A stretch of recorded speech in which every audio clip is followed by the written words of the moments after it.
Hey guys, it's Simeon. This is Pro Wrestling Unlimited. So at least to most, the best thing from WrestleMania was the Boneyard match between AJ Styles and The Undertaker. It was very creative, it was cinematically shot like a movie or an intense television show, and we do have some backstage news and notes on this match per what culture and exactly how it all came together. First off, they do state, the match was filmed in Florida, but not near the WWE Performance Center. WWE hired an outside but local production crew to custom build and construct everything that we saw in that, I guess you could say, match, and it took about 5 days to complete. Initially, WWE only wanted a graveyard, and that was about it. But when Triple H and Michael Hayes arrived on set, they were very impressed by the quality and decided, let's pull out all the stops. The company filmed the match overnight on March 25th, starting at 9 p.m. and ending the next day at 5 a.m. They state that afterwards it took about a week or so to clean everything up. The Orange County production unit that WWE hired for the job had no work due to the COVID-19 situation and were very receptive and open arms when they were asked about doing this, but commented that the WWE team treated them very well and they appreciated the company hiring them as well. If they didn't do this, they wouldn't have any work coming in. At one point, WWE wanted to use an abandoned ditch, a bridge, and a roadside for the Undertakers Arrival before the match, but the production crew cautioned that those areas belonged to the city and was considered private property. WWE did not have enough time to obtain a permit to shoot at those locations, though that was actually scrapped because they didn't want any legal trouble.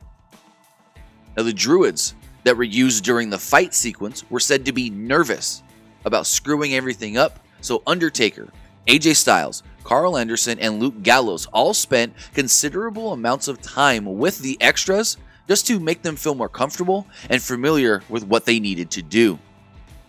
The quote-unquote smack talk between AJ Styles and The Undertaker during the course of this match was completely improvised. Initially, it was not included at all in the script, but both Styles and Taker convinced Triple H to let them talk away, and he was happy to oblige. In fact, as the segment went on, Triple H encouraged that both men talk more and do more and state, hey, it's off limits, say what you want.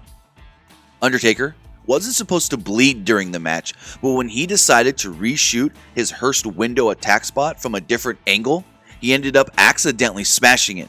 The production crew contemplated filming from the other side so they could instead get the unharmed window in the frame, but everybody ultimately decided that it looked cool and kept it that way.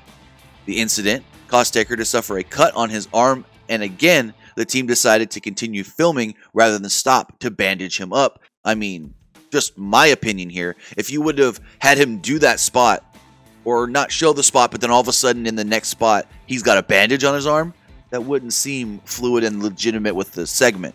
Finally, they do state that Triple H and Michael Hayes spotted a hand prop at the location that they wanted to use at some point in the match, but really didn't have an idea for it.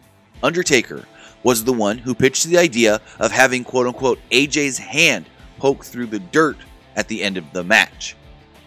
Now, it was also stated by Brian Alvarez yesterday on Wrestling Observer Live that Jeremy Borash had a heavy hand in helping put this all together, and, well, that makes a lot of sense since Jeremy Borash was very heavily involved in all the original Matt Hardy Broken Universe stuff with Impact Wrestling.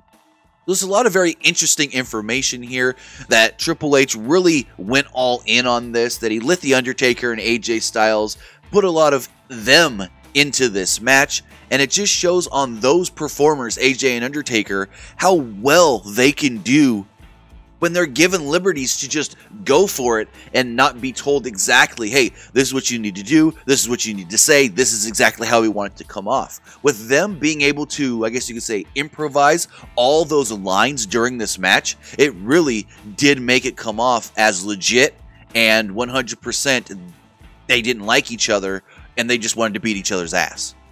But that's going to do it for this episode. Remember to comment below, like and share this video, like us on Facebook, Instagram, and Twitter, and subscribe right here on YouTube.